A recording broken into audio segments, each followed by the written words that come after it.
Hello, everybody! Na aula de hoje, vamos falar de cognato e falso cognato.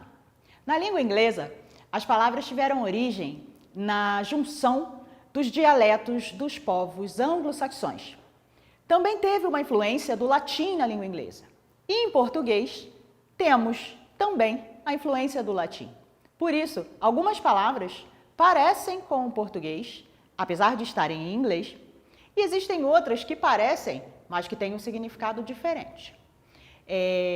Isso não acontece apenas no português e no inglês. A gente também tem, por exemplo, em espanhol, a palavra esquisita.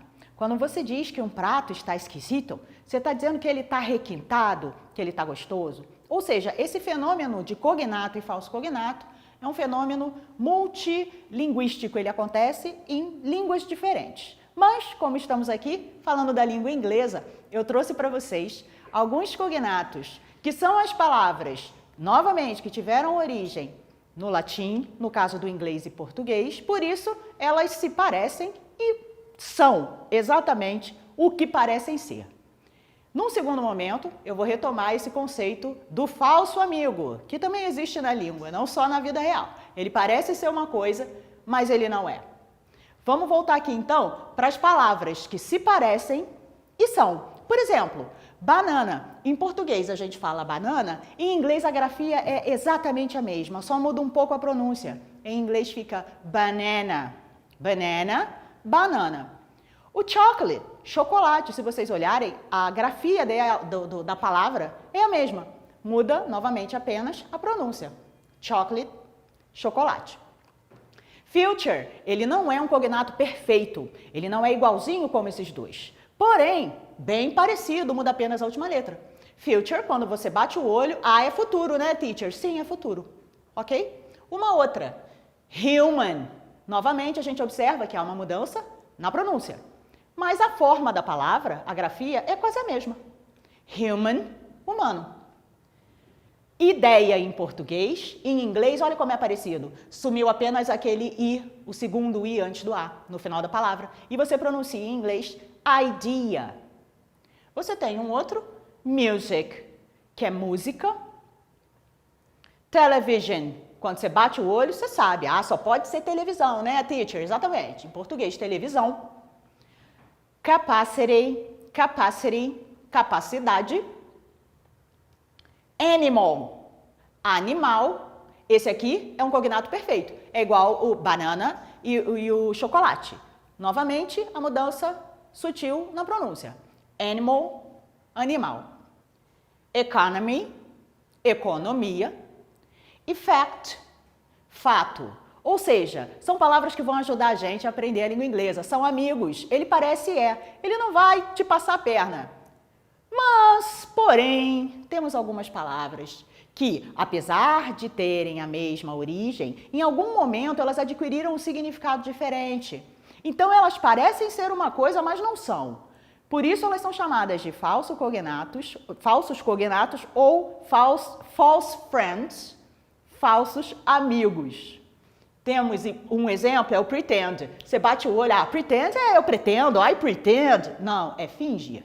Então, quando você fala I pretend, você não está dizendo eu pretendo, você está dizendo eu finjo. Quando você diz intend, é entender. O intend é pretender.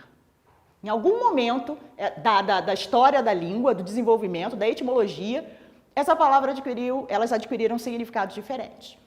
Argument é argumento, não, é discussão. Braces, deve ser algo relativo a abraço. Não, é o aparelho dental. A gente fala braces, ok?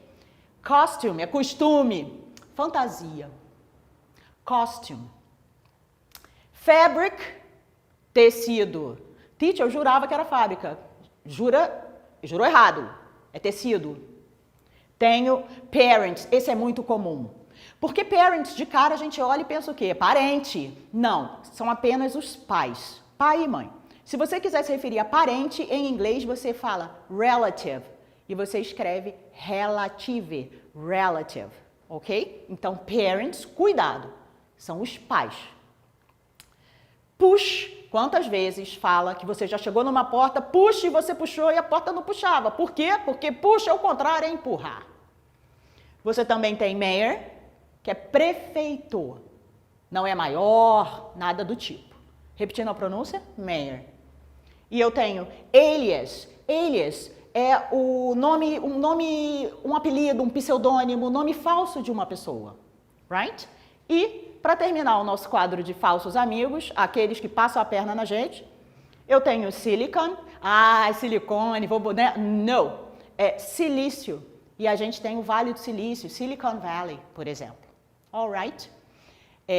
Aqui no meio, obviamente, tem o meu bonequinho desconfiado, porque, poxa, no início ele olha, parece que legal, banana, chocolate, human, e depois temos algumas que em algum momento adquiriram um significado diferente.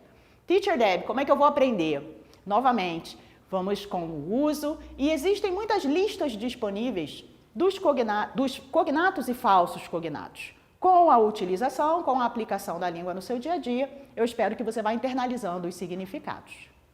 Ok? So see you later. Bye bye.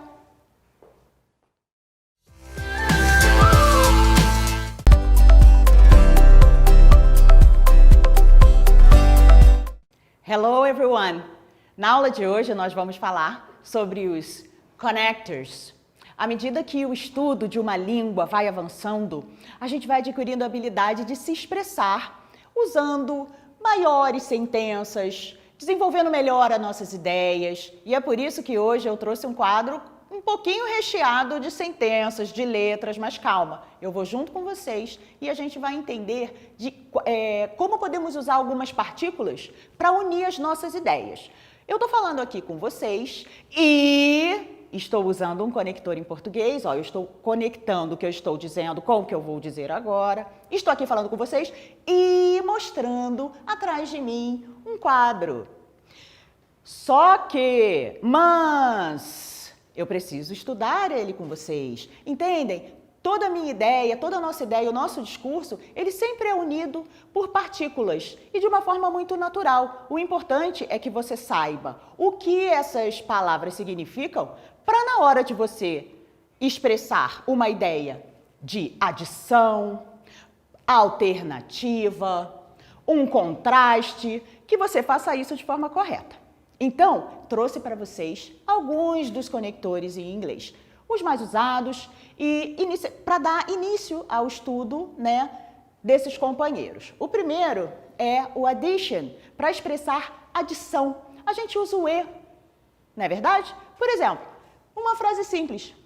I have to finish my homework. Eu tenho que terminar meu dever de casa. And read my emails. Ler os meus e-mails. Novamente, eu tenho duas ideias. Para eu expressá-las, uma completa a outra, uma adiciona o que a outra estava falando. Eu vou usar o and, que significa e. De novo. I have to finish my homework and read my emails. Ok? Duas ideias unidas por um connector. Agora, eu tenho uma outra frase que, na verdade, na qual eu expresso uma alternativa. Eu dou uma escolha para a pessoa. A escolha em português é o ou, né? Você quer? Gostou desse ou desse? Em inglês, parece até com ou, é o or. Do you want meat or fish?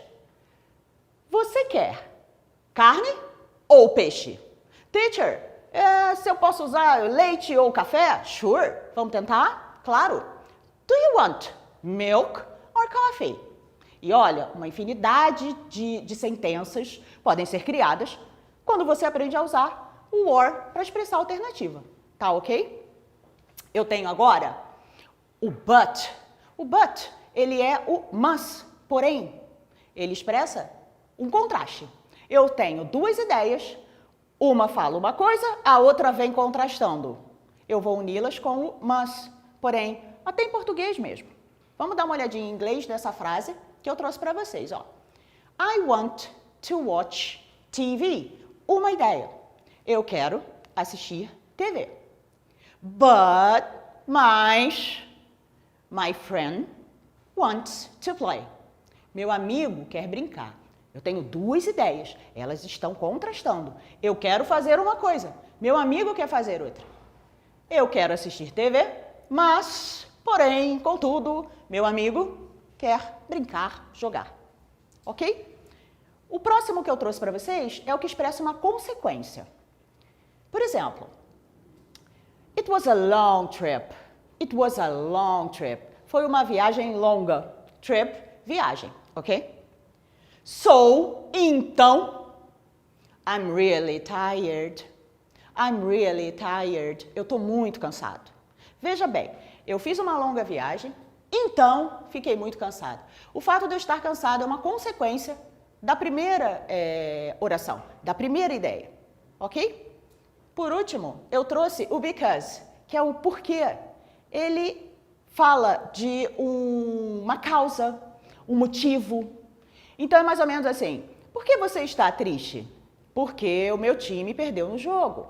É justamente a causa da sua tristeza ou a razão por você estar triste. Firmando aqui, então, cause and reason. Because. Vamos dar uma olhada numa frase. Como é que eu vou aplicar, então, o meu porquê unindo essas ideias? Eu tenho aqui, olha, we can't go to the party. Primeira ideia.